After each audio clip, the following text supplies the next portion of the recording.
Welcome to சாலாஸ் kitchen. இன்னைக்கு நம்ம பார்க்க போற டாபிக் வந்து அடாப்டபிலிட்டி. அடாப்டபிலிட்டினா என்னங்க? ஒரு சூழ்நிலைக்கு ஏத்த மாதிரி நம்மளை நாம மாற்றிக்கொள்வதுதான் இந்த அடாப்டபிலிட்டி அப்படிங்கிறது. இந்த ஒரு குவாலிட்டி வந்து நம்ம சின்ன வயசுல இருந்தே நமக்கு ஏற்படுற ஒண்ணுதான்.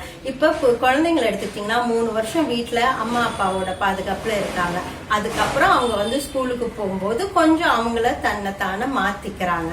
ரெண்டாவது ஸ்கூல், காலேஜ், ஒர்க் பிளேஸ், அதே மாதிரி திருமணமான பெண்களும் திருமணமானதுக்கு அப்புறம் அவங்களோட இல்லத்துக்கு போகும்போது தன்னை கொஞ்சம் மாற்றிக்கொள்ள வேண்டும். இந்த மாதிரி எல்லா வயதிலும் நாம் நம்மளை மாற்றிக்கொள்ள வேண்டும். அதுதான் இந்த அடாப்டபிலிட்டி. இப்ப வந்து 2-3 வருஷத்துக்கு முன்னாடி திடீர்னு கொரோனா வந்தது. கொரோனா வந்து என்னாச்சு, லாக்டவுன் போட்டாங்க. லாக்டவுன் போட்ட உடனே நம்ம யாருமே வெளியே செல்ல முடியல. இது வந்து நம்ம நினைச்சு கூட பார்க்க முடியாத ஒரு விஷயமாக இருந்தது. ஆனாலும் அந்த சூழ்நிலைக்கு ஏத்த மாதிரி நம்மளை நம்ம மாத்திக்கிட்டு வீட்டுல இருந்து எல்லாரும் ஒர்க் ஃப்ரம் ஹோம் செஞ்சாங்க. இன்னும் சில பேருக்கு வந்து அவங்களோட பிசினஸ் கொஞ்சம் டல்லாச்சு. சில பேருக்கு சில பிசினஸ் வந்து ரொம்ப அதிகமா லாபத்தை கொடுத்தது. ஆனாலும் அந்த சூழ்நிலைக்கு ஏத்த மாதிரி அவர்கள் தங்களை அழகாக செதுக்கி கொண்டு வாழ்க்கையை அழகு போல எடுத்து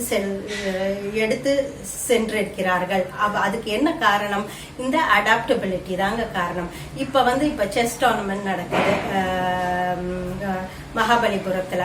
செஸ் விளையாட்டு எடுக்கும்போது ஒரு சதுரத்துல நிறைய காய்கள் இருக்கு. அந்த எல்லா காய்களுமே அந்த ஒரே டைரக்ஷன்ல தான் நம்ம வந்து காய நகட்டுறோம். இருந்தாலும் நம்ம இலக்கை நாம் வந்து அதுக்கு ஏத்த மாதிரி கொஞ்சம் வெட்டுப்படாமல் சாதுரியமாக நகட்டி சென்று நம்மளுடைய இலக்கை நாம் எட்டுகிறோம். அதே போலதாங்க வாழ்க்கையுமே. என்ன பண்ணோம், நிறைய இடத்துல கொஞ்சம் நெளிவு சுழிவோட நடந்துகிட்டு நீங்க வந்து எந்த ஹைட்டை ரீச் பண்ண நினைக்கிறீங்களோ அது கண்டிப்பா உங்களால ரீச் பண்றதுக்கு முடியுங்க. சோ இந்த அடாப்டபிலிட்டிக்கு ஒரு முக்கியமான ஒரு சில குணங்கள் என்னன்னா, ஃபர்ஸ்ட் பாசிட்டிவ் திங்கிங், அதாவது எப்பவுமே நல்லதை நினைக்கணும். ரெண்டாவது சுற்றி